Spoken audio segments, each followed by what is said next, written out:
Good morning everyone, আমি প্রিয়াঙ্কা আর আমার channel Priyanka বণিক ব্লগের আরও একটি নতুন ভিডিওতে আপনাদের সবাইকে জানাই স্বাগত। আশা করব আপনারা সকলেই ভালো আছেন এবং সুস্থ আছেন। আমরাও মোটামুটি ভালোই আছি, তবে গলার অবস্থা দেখে বুঝতেই পারছেন প্রচণ্ডভাবে ঠান্ডা লেগে গেছে।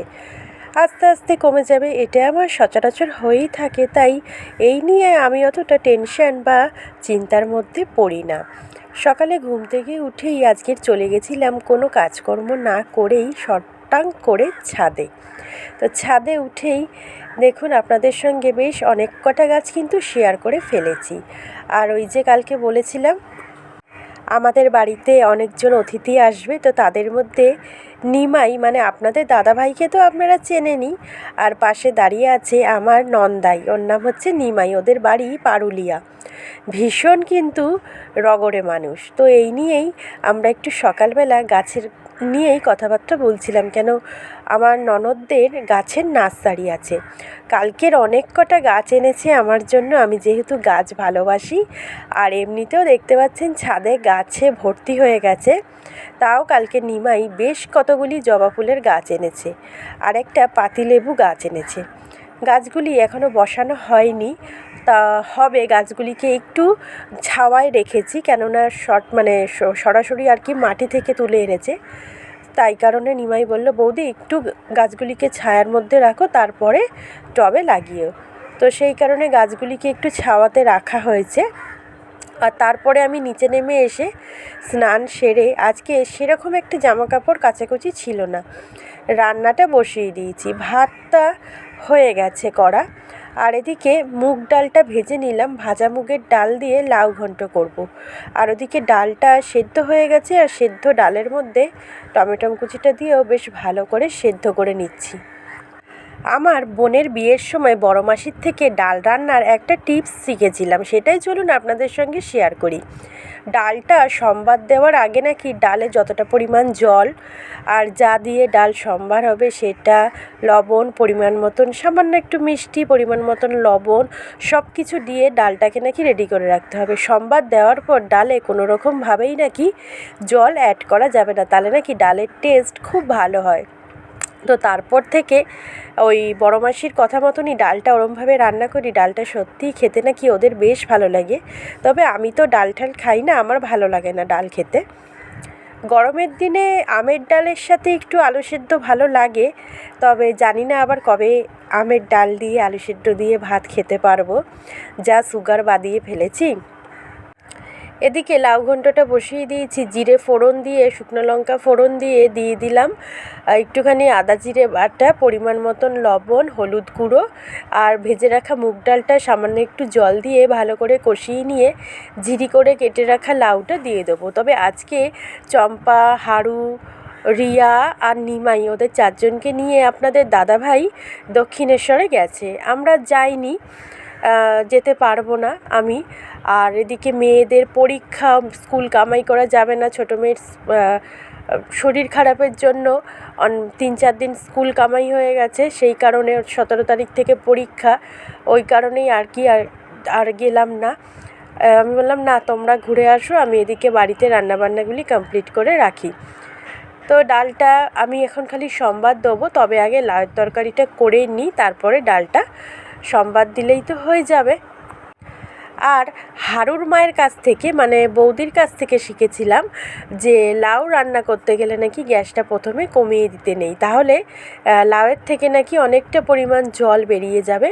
তাই লাউটাকে আমি বেশ গ্যাসটা হাই ফ্লেমে রেখেই প্রথম দিকে রান্না করে, পরে একটুখানি গ্যাসটা লো ফ্লেমে করে অল্প সময়ের জন্য ঢেকে তারপরে দেখুন এখন নামিয়ে নিচ্ছি। লাউয়ের তরকারিটা হয়ে গেছে, এবার ডালটা ফোড়ন দিয়ে দেবো। আর টমেটোর ডাল রান্না করতে যা লাগে, শুকনো লঙ্কা আর সর্ষে ফোড়ন দিয়ে ডালটা সম্বাদ দিয়েছি। আর ঘরে ধনেপাতা এনে রাখা ছিল, ধনেপাতা ওপর থেকে ছড়িয়ে দিয়ে ডালটা ফুটে যেতে নামিয়ে নিয়েছি। আর সর্ষেটা দেওয়া মাত্র কড়াইতে এমনভাবে চরবর চরবর করে ফেটে উঠলো, তাড়াতাড়ি কড়াইয়ের ঢাকনাটা আমি চাপা দিয়ে দিলাম। এখন ঢাকনাটা খুলে মানে সর্ষে ফাটাটা বন্ধ হয়ে গেছে, তাই হাতা দিয়ে একটু সর্ষেগুলিকে পিষে দিলাম, যাতে ডালটা থেকে খুব সুন্দর একটা স্মেল বেরোয়। এবারে ডালটা ঢেলে দিচ্ছি গরম তেলের ওপরে সর্ষে আর শুকনো লঙ্কার মধ্যে। জানেন তো এই ডাল সম্বাদ দেওয়ার যে আওয়াজটা হয় না একটা ছ্যাক করে, আমার না বেশ লাগে কিন্তু আওয়াজটা। আমি অপেক্ষায় থাকি কতক্ষণে তেতে পুড়ে ওঠে ফোড়নটা। ডালটা ঢাললে ঠিক সেরকমই সুন্দর আওয়াজটা হবে, মানে ফোড়নটা যত পুড়বে ডালের আওয়াজটা তত বেশি কানে বাজবে। এইটাই হচ্ছে মধ্য কথা।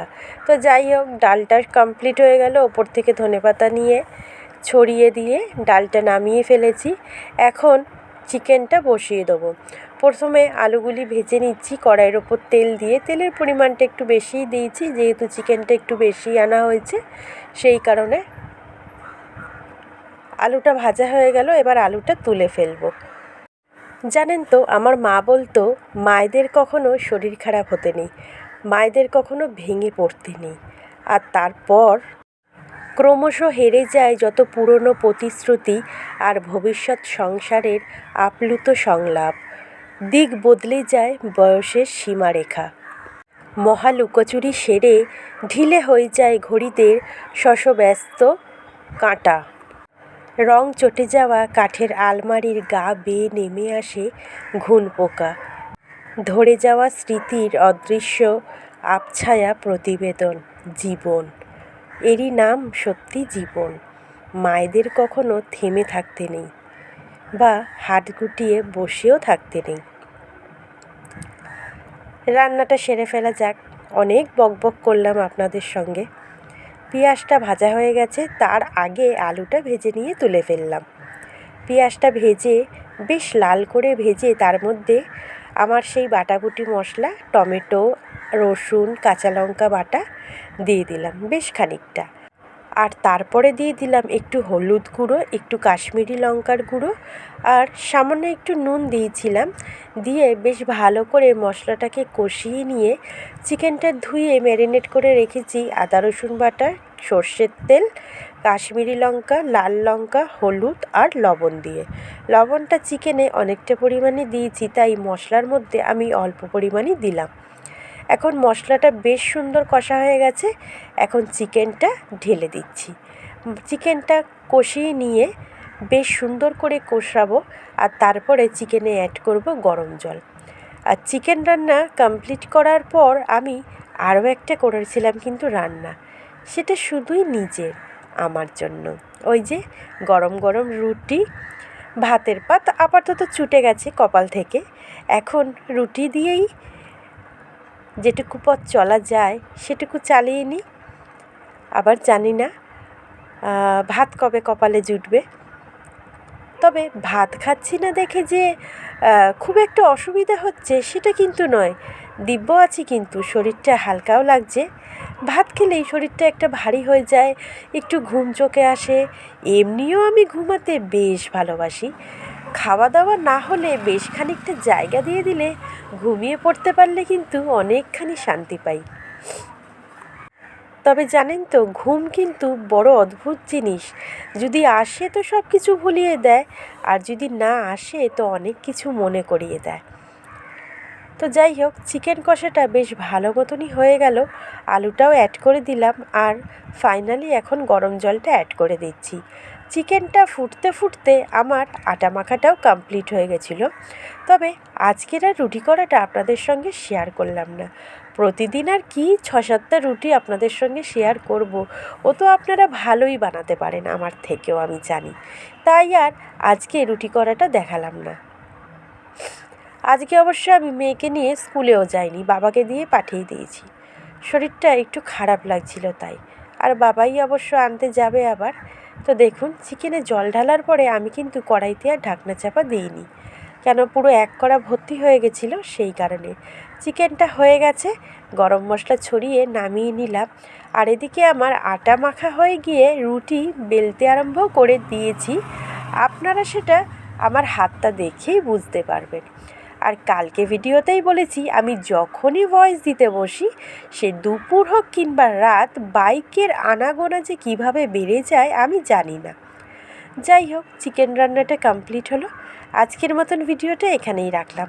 আশা করি ভালো লাগবে, আর ভালো লাগলে অবশ্যই চ্যানেলটা সাবস্ক্রাইব করে পাশে থাকবেন, আর লাইক শেয়ার কমেন্ট করবেন। আর ভিডিওটা দেখার জন্য thank you so much. Tata, ভালো থাকবেন, দেখা হচ্ছে নতুন ব্লগ।